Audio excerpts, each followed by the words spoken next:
Welcome to this very special Independence Day American Roundtable. You're going to have the opportunity to hear from our leading members of Congress, and we're going to hear from the American people. Now, if I can have one of these dials. Many of you have seen this before. This is called instant response. The higher that you turn your dial, the more favorable the reaction. And we're going to be testing line by line, word by word, what members of Congress have to say and what our 28 American people, how they respond. So let's get started. It's my pleasure to introduce Congressman Allen West. Welcome, Congressman. Thanks for having me, Frank. Absolutely. Yeah. The first thing that I want to do is I want to understand what the American dream means to you. It's a special day today, and you've served this country well. Well, I tell you, when I think about the American dream, I just had the opportunity to go back to my home neighborhood in Atlanta, Georgia. And I was born in the inner city, and actually just right down the street from where Dr. Martin Luther King Jr. was born and raised. And for me, the American dream means that no matter where you come from or no matter where you are born, there is a quality of opportunity here in this country based upon your own drive and determination, your own individual industrialism, that you can achieve whatever heights that you want in this great nation. You know, my father was born in 1920 down in South Alabama, my mother in 1931 down in South Georgia.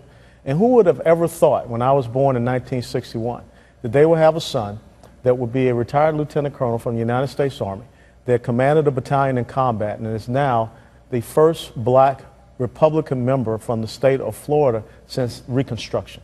And that's the American dream, and that's what we fight for. So well, clearly the American dream worked out for you, but it hasn't worked out for everyone. Well, everyone can't say that they've accomplished what you've accomplished, and people tried pretty darn hard. Yeah, what about them? But see, the thing is, I think that each and every one of us can achieve whatever greatness that we want. You know, I grew up in the inner city. It would have been nice if I was 6'2", 6'3", and I could go and shoot three-pointers and dunk. But no, I didn't. So I had a different path. You know, my father served in World War II. My older brother served in Vietnam. So the path for me was to go into the military. And they convinced me as a young man in the 10th grade to join high school ROTC. So that's what I'm saying. You know, will everyone be a millionaire? No, maybe not. But there's a richness that you can have in your life. Because as I see where I have come from, where I am today, it's not about material wealth. It's about something that is totally different. It's about an intrinsic wealth that I live in the greatest nation that the world has ever known. Because my story and the story of many of you out there could not happen anywhere else but right here in the United States of America. And that's what people have always wanted to come here to be a part of. A part of saying, you know, when I put my feet on these shores, no one is going to hold me back from what I want to achieve. Now, this is the problem that we have.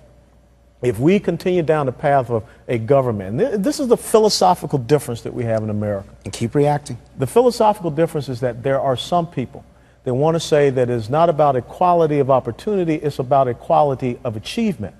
Two very different things. That says that, you know, we are going to say how far you can go and what we will provide for you.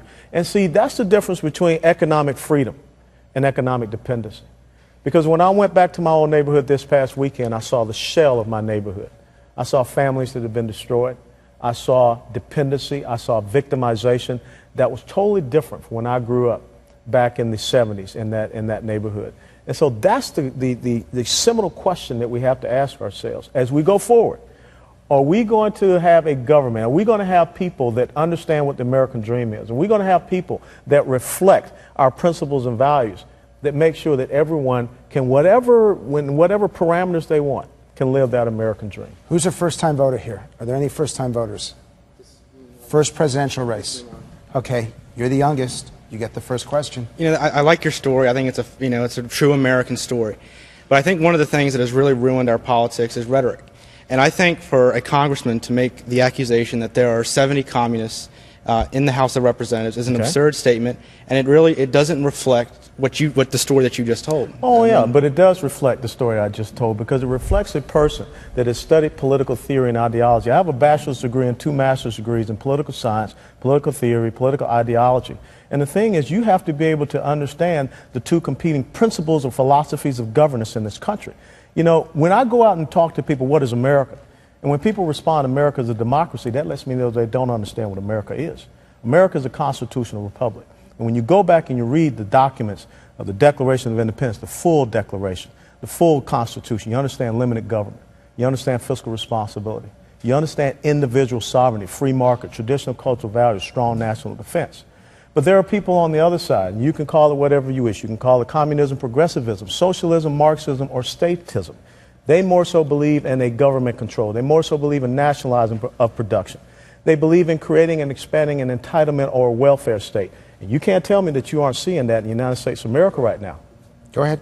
First of all, wow, because I think this proves how biased the liberal media is, because you come off so intelligent and so smart right now, and a lot of like left-leaning media portrays you as some kind of like crazy guy. So, wow, I 110% agree with you said. But this is the point. There are some people in this country that are afraid of my story.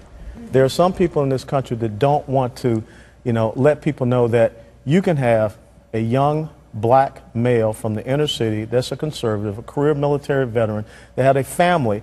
I'm third or fourth generation of military veterans. That scares some people. And I understand that. And that's why I don't pay attention to it. I just have to continue to tell the truth. Jackie, does he scare you? No, not at all. I want to know how you take your story and your determination and your drive that you talk about and reinstill it into the kids that are coming up today, because they don't have it. Well, and I want to add one thing to that, because you're a man of service. Yeah. It's not just about drive, it's also about serving your country and serving others. It's about service, sacrifice, and commitment. And I think once upon a time, when you looked at this country, coming out of World War II in Korea, 75 to 80% of the people that were up here on Capitol Hill had done what?